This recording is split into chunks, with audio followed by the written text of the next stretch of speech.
రెండు కత్తులు ఒక వరలో ఇమడలేవు. వాస్తవంగా మమతా బెనర్జీ తను ప్రధాని కావాలనుకుంటుంది. అందుకని ఐఎన్డీఏలో ఉన్న కాంగ్రెస్ తనకు పోటీ కాదు కాబట్టి రాహుల్ గాంధీని తొక్కడానికి అందులో ఉంటుంది. రాహుల్ ప్రధానమంత్రి కావడం ఆవిడకి ఇష్టం ఉండదు. అట్లాగే ఆమ్ ఆద్మీ పార్టీది సేమ్ ప్రాబ్లం. రాహుల్ ప్రధాని కావడం వాళ్ళకి ఇష్టం లేదు.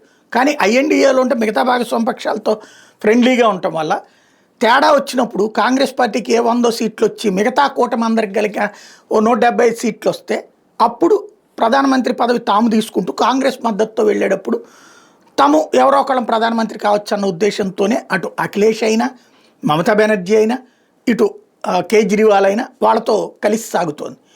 ఇప్పుడు ఎలక్షన్స్ ఇప్పట్లో లేవు, ఇంకా 4 ఏళ్ళు ఉంది.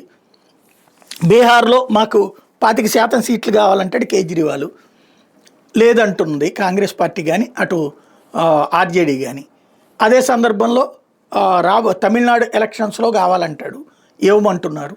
కాబట్టి ఆమ్ ఆద్మీ పార్టీ అట్లాంటప్పుడు మేము ఐఎన్డీఏలో ఉండి ప్రయోజనం ఏంటి అంటూ ఐఎన్డీఏ నుంచి బయటకు వచ్చేసింది. ఇకపైన ఐఎన్డీఏ సమావేశాల్లో మేము పాల్గొనబోము అని చెప్తోంది. తద్వారా ఐఎన్డీఏలో అంటే విపక్ష కూటమిలో ఒక పెద్ద చీలిక వచ్చింది అన్నది కనబడుతోంది.